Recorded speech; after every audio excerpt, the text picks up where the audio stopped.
Jonathan Genet-Jourdain, candidat pour le NPD, subsidiairement avocat, natif de la communauté de Ouachat.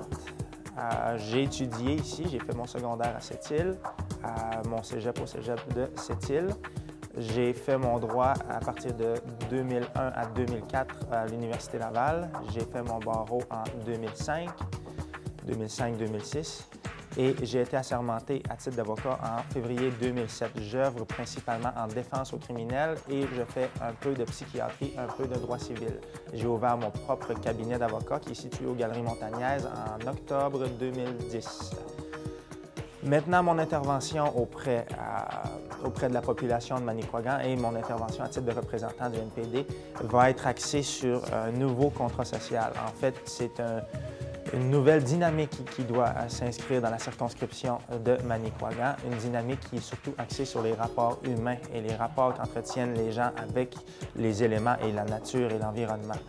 Maintenant, pour ceux qui ont jeté un œil aux divers écrits qui émanent du parti depuis le début de ma campagne, on a mis l'emphase sur les relations qui s'observent entre les différents acteurs du territoire. Lorsqu'on parle des différents acteurs, il y a bien sûr les Québécois, on a les Coasters, on a les Inuits, les Naskapi, mais il y a aussi les organisations, il y a les MRC, on a les conseils de bande, on a le conseil municipal. Donc, c'est différents acteurs qui sont appelés à intervenir dans le cadre d'une saine gestion du territoire et des rapports humains qui s'exercent dans la circonscription. Donc, l'emphase porte ici beaucoup sur l'intégrité du territoire.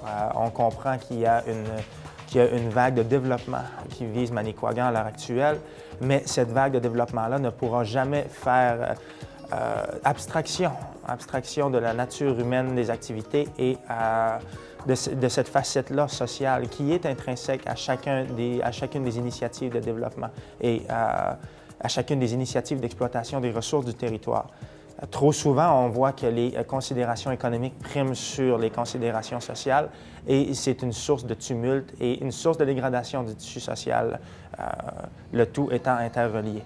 Maintenant, pour ce qui est du développement dans le futur dans Manicouagan, cette facette-là de responsabilité sociale corporative, c'est un autre concept qui doit être abordé, c'est-à-dire que l'industrie et les entreprises se doivent d'être sensibilisées, se doivent de prendre en compte l'intérêt citoyen dans le cadre de leur démarche pour éviter d'avoir une utilisation ou une exploitation des ressources à outrance ou un pillage tout simplement des ressources.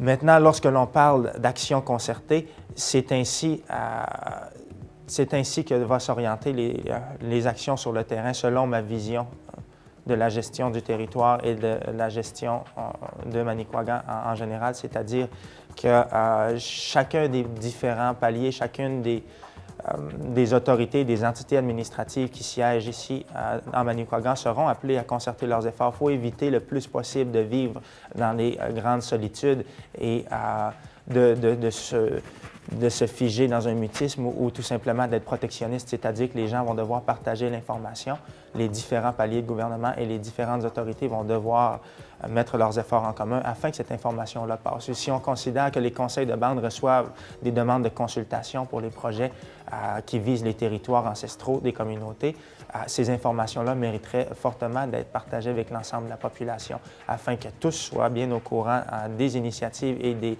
prochaines manœuvres qui visent leur terrain, pour éviter ultimement de retourner sur vos territoires et d'avoir une compagnie qui a fait des exactions sur le terrain sans vous avoir averti au préalable.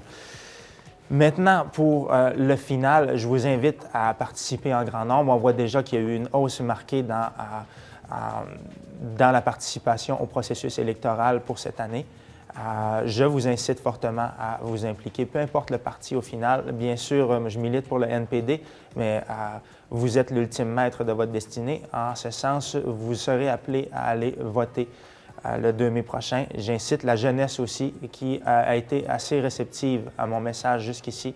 Donc voilà, exercez vos prérogatives citoyennes de façon éclairée et on se revoit le 2 mai.